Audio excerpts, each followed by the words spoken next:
డాబా ఇంటి ముందు ఖరీదైన ఎర్ర కారు ఆగి ఉంది. కారులో మెరిసిపోతున్న నగలు వేసుకుని సుశీల కూర్చొని ఉంది. ఆమె పక్కన సూటు బూట్లో కూర్చుని ఉన్నాడు తన భర్త భూషణ్. సుశీల గుమ్మం వైపు చూస్తూ, వివేక్, 2 దెబ్బలు కొట్టైనా సరే ఆ అనామికని తీసుకురా. ₹1 కోటి పెట్టి కొన్నాం మనం. దానిని వదిలిపెట్టకు. అవును బాబు, ₹1 కోటి అనామికాని మనకి తన అత్తగారు శారద అమ్మేసింది. గట్టిగా బలంగా లాక్కొండ్రా అని అంటాడు. ఇంట్లో నుంచి అనామిక చేతిని పట్టుకొని వివేక్ గట్టిగా లాగుతూ ఉంటాడు. అనామిక ఏడుస్తూ ఉంటుంది. శారద అనామికాని వెనక నుంచి నెట్టుతూ ఉంటుంది. వద్దత్తయ్య, నన్ను వాళ్ళకి అమ్మొద్దత్తయ్య. అయ్యో పిచ్చి కోడలా, ₹1 కోటి తీసుకుని నిన్నాళ్ళకి అమ్మేశాను. ఇప్పుడు నువ్వు వాళ్ళతో వెళ్ళనంటే తీసుకున్న కోటికి మరొక ₹1 కోటి పెనాల్టీకి ఇమ్మంటున్నారు కోళ్ళ. వాళ్ళతో వెళ్ళిపో, నిన్నక్కడ మహారాణిలా చూసుకుంటారు. నేను వెళ్ళనత్తయ్య, నాకక్కడ మహారాణి యోగం వద్దు. ఇక్కడ పని మనిషి జీవితం చాలు. నేను వెళ్ళనత్తయ్య అని అనామిక బ్రతిమాలుతూ ఉంటుంది. వివేక్ లాగుతూ ఉంటాడు. శారద వెనక నుంచి బలంగా నెడుతూ ఉంటుంది. ఏమయ్యా వివేకు, ఒక ఆడపిల్లని లాగలేకపోతున్నావే, గట్టిగా లాగు అని శారద అనగానే వివేక్కి కోపం వచ్చింది. పళ్ళు కొరుకుతూ గట్టిగా అనామిక చేతిని పట్టుకొని లాగుతూ కారు దగ్గరికి తీసుకుని వస్తాడు. అప్పుడు అనామిక పిల్లలు హరీషు, భవ్యలు స్కూల్ నుంచి ఇంటికొస్తారు. ఇంటికి కొద్ది దూరంలో ఆగిపోయి ఏడుస్తున్న తమ తల్లి అనామిక వైపు చూస్తారు. వివేక్ బలంగా అనామికాని కారులోకి ఎక్కిస్తూ ఉంటాడు. అప్పుడు హరీష్ కోపంగా, ఒరేయ్, మా అమ్మని వదిలిపెట్టురా అని చేతుల్లో ఉన్న లంచ్ బ్యాగ్ని వదిలిపెట్టి అనామిక దగ్గరికి పరుగున వస్తాడు. ఆవేశంగా దిక్కులు చూస్తున్న భవ్యకి ఒక రాయి కనబడుతుంది. భవ్య ఆ రాయిని పట్టుకుని కారు దగ్గరికి పరిగెత్తుకుంటూ వస్తూ ఉంటుంది. వివేక్ అనామికాని కారులో ఎక్కిస్తాడు. కారు దగ్గరకొచ్చిన హరీష్ని శారద గట్టిగా పట్టుకుంటుంది. భవ్య తన చేతిలో ఉన్న రాయితో కారు మీద కొడుతుంది. వివేక్ కారుని స్టార్ట్ చేస్తాడు. శారద పట్టుకున్న హరీష్ కోపంగా తన చేతుకున్న స్మార్ట్ వాచ్ని తీసి వివేక్ మీదకు విసిరేస్తాడు.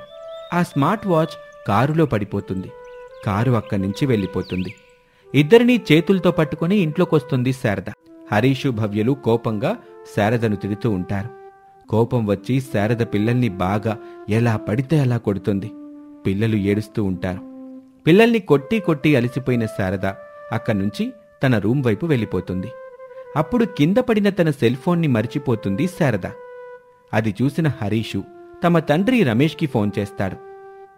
రమేష్ బస్సులో ఉన్నాడు. పనిమీద వేరే దేశం వెళ్లి తిరిగి ఇంటికొస్తున్నాడు. హరీష్ ఏడుస్తూ జరిగిన విషయం మొత్తం చెప్తాడు. బస్లో ఉన్న రమేష్ కంగారు పడుతూ ఉంటాడు. పిల్లలు, మీరు భయపడకండి, నేను వస్తున్నాను కదా. అమ్మకి ఏమీ కాదు. ఇంతకీ తాతయ్య ఎక్కడున్నాడు?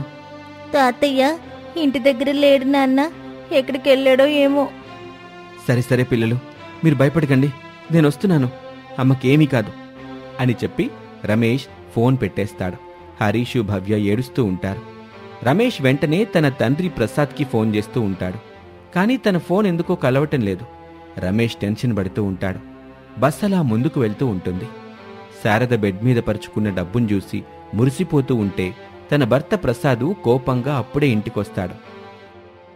కోపంగా గట్టిగా, శారదా, నేను విన్నది నిజమేనా? గట్టిగా అరవబాకండి, నాకేం చెవుడు లేదు. హాల్లో పిల్లలేడుస్తున్నారు. అనామిక ఎక్కడికెళ్ళింది? ఏడుస్తున్న పిల్లలు చెప్పలేదా మీకు? వాళ్ళ మమ్మీ, అదే మీ కోడలు అనామిక ఎక్కడికి వెళ్ళిందో? అయితే పిల్లలు చెప్పింది నిజమన్నమాట. వాళ్ళేం చెప్పారో నాకు తెలియదు గాని నేను చెప్పేది మాత్రం నిజం.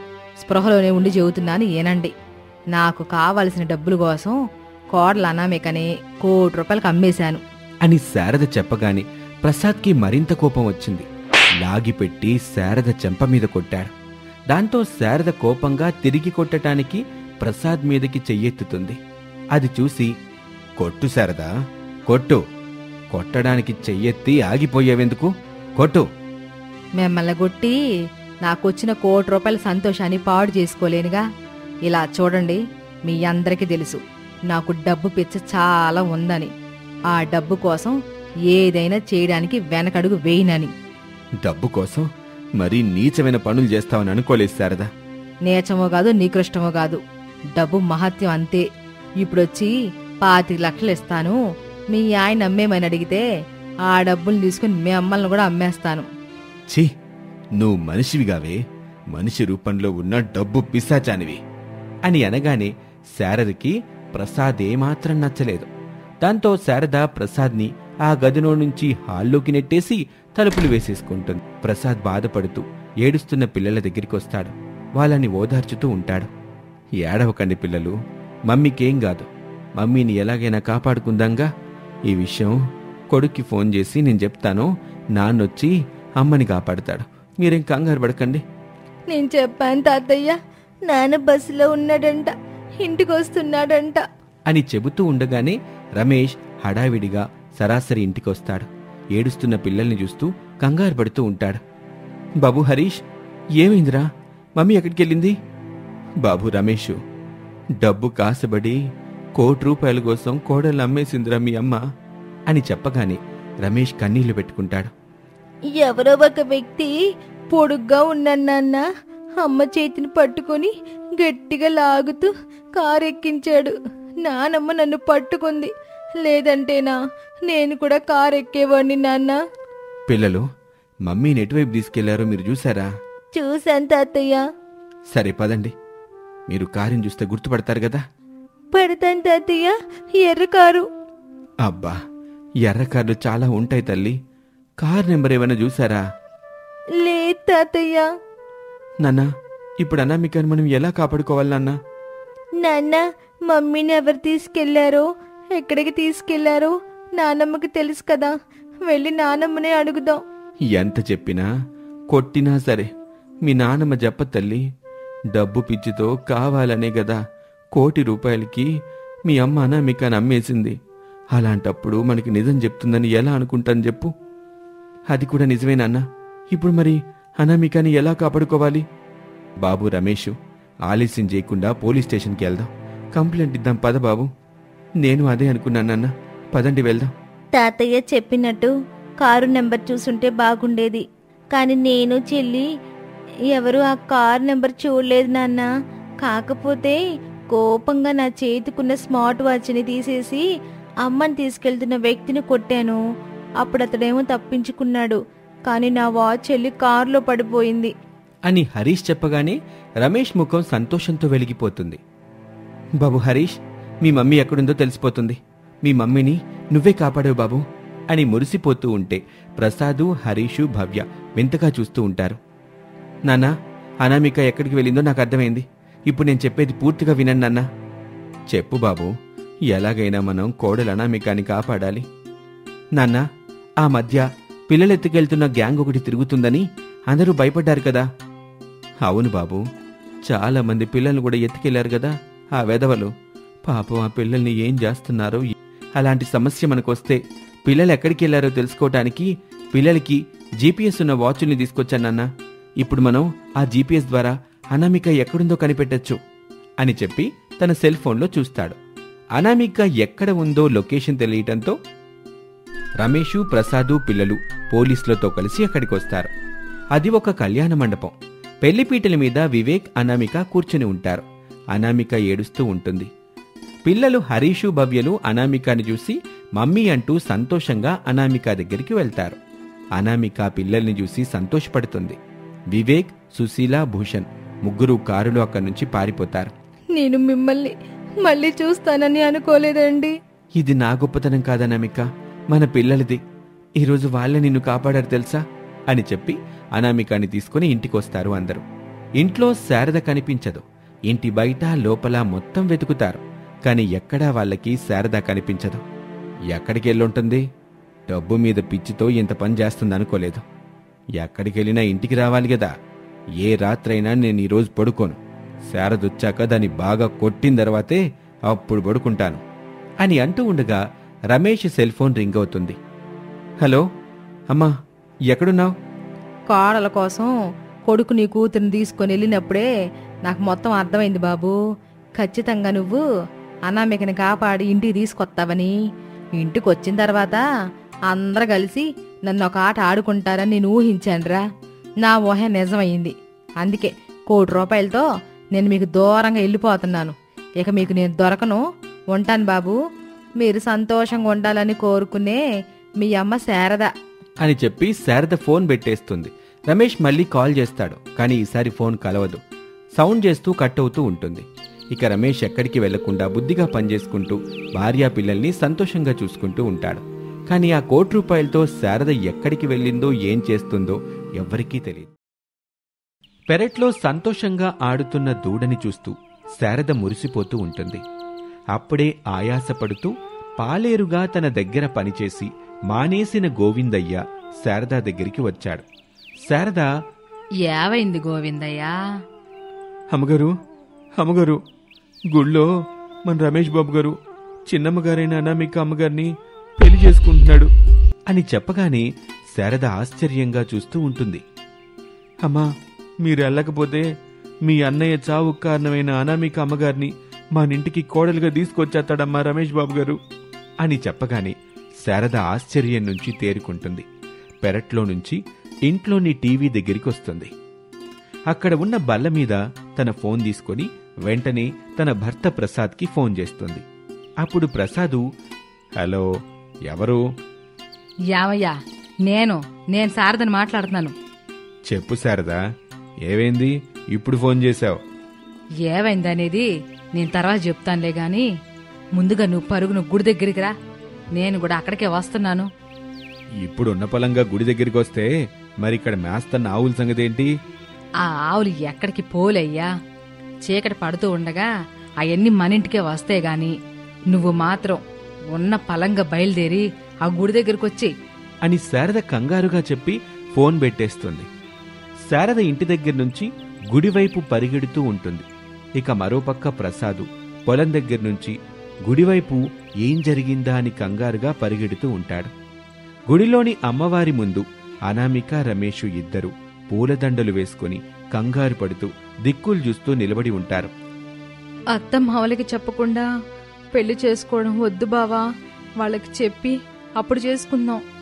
వాళ్ళకి చెప్పకుండా పెళ్లి చేసుకోవటం నాకు ఇష్టం లేదనామిక, కానీ తప్పదు. మన ప్రేమని మా నాన్న అర్థం చేసుకున్నాడు, కానీ మా అమ్మ అర్థం చేసుకోదు. అత్తయ్య అర్థం చేసుకున్నప్పుడే మనం అప్పుడు పెళ్లి చేసుకుందాం బావా. ఇప్పటికే తన అన్నయ్య చావుకి నువ్వే కారణమని నిన్ను ఇంట్లో పని మనిషి కంటే దారుణంగా చూస్తుంది మా అమ్మ. ఇక మనిద్దరి ప్రేమ గురించి తెలిస్తే మనకి దగ్గరుండి పెళ్లి చేస్తుందనుకుంటున్నావా? నువ్వే చెప్పనామిక. ఖచ్చితంగా అత్తయ్య మనిద్దరికి పెళ్లి చేయదు బావా. అందుకే గదా ఇలా వాళ్ళకి తెలియకుండా మనం రహస్యంగా పెళ్లి చేసుకుంటుంది. నా మీద అంత కోపంగా ఉన్న అత్తయ్య మనమిలా గుళ్ళో రహస్యంగా పెళ్లి చేసుకుని ఇంటికి వెళ్ళగానే నన్ను కోడలిగా ఒప్పుకుంటుందా బావా? ఖచ్చితంగా ఒప్పుకుంటుందనమిక. ఎందుకంటే నేనంటే మా అమ్మకు ఎంత ఇష్టమో నీకు కూడా తెలుసు కదా. తెలుసు బావా. ఒకవేళ కోపం వచ్చి కొన్నాళ్లు దూరం పెట్టినా ఏ మనవడో మనవరాలో పుట్టిన తర్వాత మా అమ్మ మనసు ఖచ్చితంగా మారుతుంది. అప్పుడు మనల్ని మన్నిస్తుంది. నిన్ను మా ఇంటి కోడలిగా ఒప్పుకుంటుందనమిక. నాకా నమ్మకం ఉంది అని రమేష్ చెప్తూ ఉండగా మంత్రాలు చదువుతూ పంతులు పరమేశ్వర్ గారు అమ్మవారి దగ్గర నుంచి తాలిబొట్టు తీసుకొచ్చి రమేష్ చేతికిస్తాడు. అప్పుడే శారదా ప్రసాదులు పరిగెత్తుకుంటూ ఆయాసపడుతూ గుడిమెట్ల దగ్గర ఆగుతారు. ఏమేం శారదా, పొలం దగ్గరున్న నాకు ఫోన్ చేసి ఉన్న పొలంగా రన్నింగ్ చేసుకుంటూ గుడి దగ్గరికి రమ్మని చెప్పావు. ఇక్కడేమంత కొంపలు మునిగిపోతాయని. మన అబ్బాయి రమేష్ మనకు తెలియకుండా అనామికని ఈ గుళ్ళో పెళ్లి చేసుకుంటున్నాడండి. అవునా? నీకెవరు చెప్పారు ఈ విషయం? మన దగ్గర పాలేరుగా పనిచేసి మానేశాడు కదా గోవిందయ్య, ఆయన చెప్పాడు. అదే నిజమైతే ఆ గోవిందయ్య నువ్వు బతికిపోతారు. అదే గనక అబద్ధమైతేనా నా చేతులు మీ ఇద్దరికీ మామూలుగా ఉండదు శారదా అని వాళ్ళిద్దరూ మాట్లాడుకుంటూ రమేష్ దగ్గరికి వస్తారు. రమేష్ చేతిలో ఉన్న తాళిబొట్టుని చూసి ఆశ్చర్యపోతారు.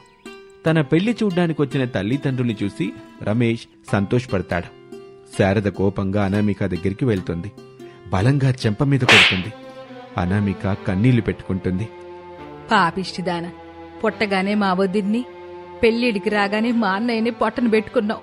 ఇంకా చాలదా ఇప్పుడు పెళ్లి చేసుకొని నా కొడుకును కూడా అని శారద అంటూ ఉండగాని, దయచేసి అలా మాట్లాడకండి అత్తయ్య. నేను వద్దని ఎంతో చెప్పాను, అయినా వినకుండా బావే పెళ్లి చేసుకుందామని ఇదిగో ఈ గుడి దగ్గరికి తీసుకొనొచ్చాడు. బాబు రమేషు ఇది మాత్రం నా కోడలవడానికి వీల్లేదురా. అమ్మా, నువ్వేనైనా చెప్పు, నేను అనామికాని తప్ప మరొకరిని పెళ్లి చేసుకోను. అదే నీ నిర్ణయం అయితే నువ్వు అది నా ఇంట్లో ఉండడానికి నేనసలు ఒప్పుకోనురా. శారదా, ఆవేశం వద్దు. ఆవేశం కాదండి, ఆవేదన, ఆక్రందన.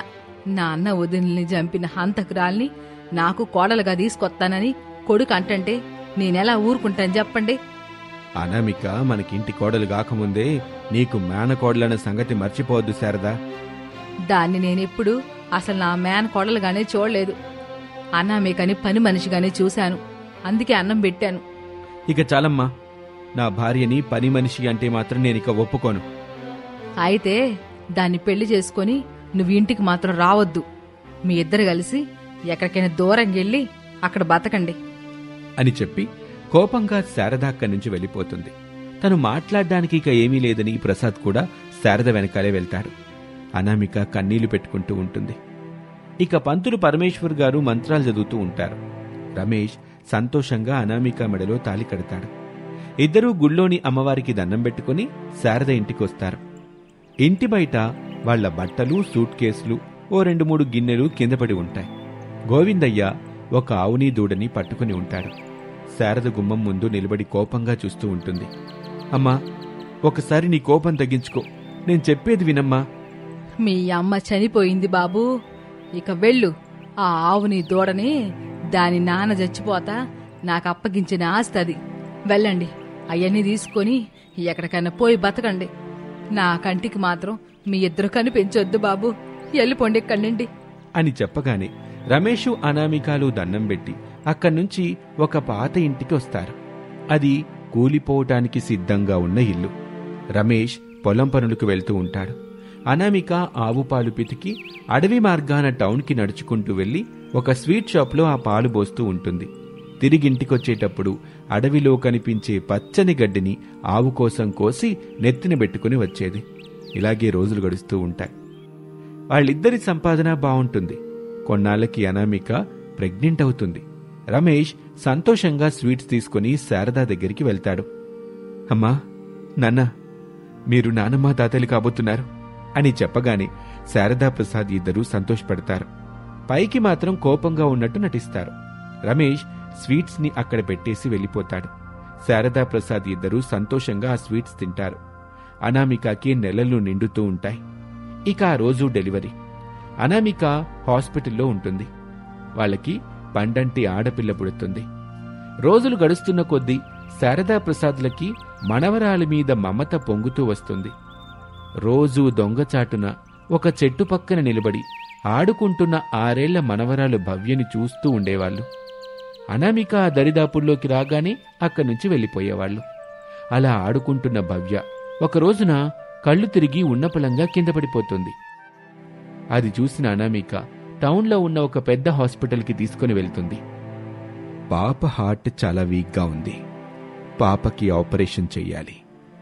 దాదాపుగా 6 లక్షల రూపాయల వరకు ఖర్చవుతుంది. మీరు ఎంత తొందరగా సిద్ధం చేసుకొస్తే అంత మంచిది అని చెప్పి వాళ్ళని పంపిస్తాడు. అనామిక బాధపడుతూ ఉంటుంది. భవ్యని తీసుకుని అలాగే ఇంటికొస్తుంది. చీకటి పడ్డ తర్వాత ఇంటికొచ్చిన రమేష్కి జరిగిన విషయం చెప్తుంది. ఇక ఆ రోజు నుంచి డబ్బుల కోసం రమేషు, అనామికాలు తెలిసిన వాళ్ళందరినీ అడుగుతూ ఉంటారు. అప్పు ఎక్కడా పుట్టదు. అప్పుడు రోజూ పాలు పోయించుకునే స్వీట్ షాప్ సుదర్శన్ ఒక ఐడియా చెప్తాడు. ఇలా చూడు తల్లి, నువ్వడిగిన డబ్బులు నేనివ్వలేకపోవచ్చు, కాని నీకు డబ్బులు సంపాదించుకునే ఒక ఉపాయం చెప్తాను, విను.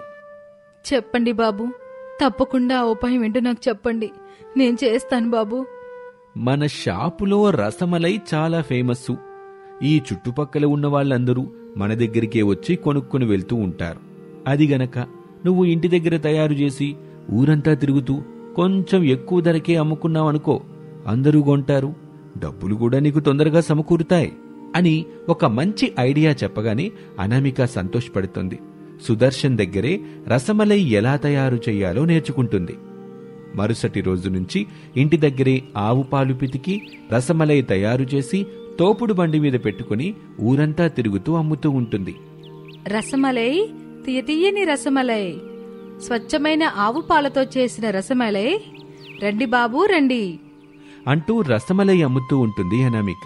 అలా అమ్మగా వచ్చిన డబ్బుల్ని ఒక డబ్బాలో వేస్తూ దాచిపెడుతూ ఉంటుంది. అలా కొన్ని రోజులు గడుస్తాయి. భవ్యని మళ్లీ హాస్పిటల్కి తీసుకువెళ్లే రోజు వస్తుంది. సర్దుబాటు కాలేని డబ్బుల్ని భవ్యని చూస్తూ అనామిక, రమేషు బాధపడుతూ ఉంటారు. తమ మనవరాలి దీనస్థితి తెలుసుకుంటారు శారదా ప్రసాదులు. ఏడుస్తున్న అనామికాని శారద, కొడుకుని ప్రసాదు ఓదార్చుతారు. ఇక ఆ రోజు నుంచి అత్తాకోడళ్ళిద్దరూ కలిసి భవ్యకి ఆపరేషన్ చేయించటానికి కష్టపడుతూ ఉంటారు. వాళ్ళిద్దరూ పాలతో రసమలై తయారు చేసి చెరొక ఊరిలో తిరుగుతూ అమ్ముతూ ఉంటారు. ఒక నెల రోజుల్లోనే డబ్బులు సర్దుబాటవుతాయి. భవ్యని హాస్పిటల్కి తీసుకుని వెళ్తారు. ఏమ్మా, డబ్బులు రెడీ చేశారా? చేశాం సారు, మీరు ఆపరేషన్ చెయ్యండి అని చెప్పగానే డాక్టర్ శారద వాళ్లతో మాట్లాడి ఆపరేషన్ థియేటర్లోకి వెళ్తాడు. అందరూ కంగారు పడుతూ ఉంటారు. ఓ 2 గంటలు గడిచిన తర్వాత డాక్టర్ వాళ్ళ దగ్గరికి వస్తాడు. ఆపరేషన్ సక్సెస్ అయింది, మీరు వెళ్ళి భవ్యని చూడొచ్చు అని చెప్పగానే అందరూ వెళ్లి భవ్యని చూస్తారు. కొన్నాళ్ళకి శారదా ప్రసాదు, భవ్య ఆడుకుంటూ సంతోషంగా ఉంటారు. ఇది వాల్టి కథ. మరొక ఆసక్తికర కథలో మళ్ళీ కలుద్దాం. నమస్తే.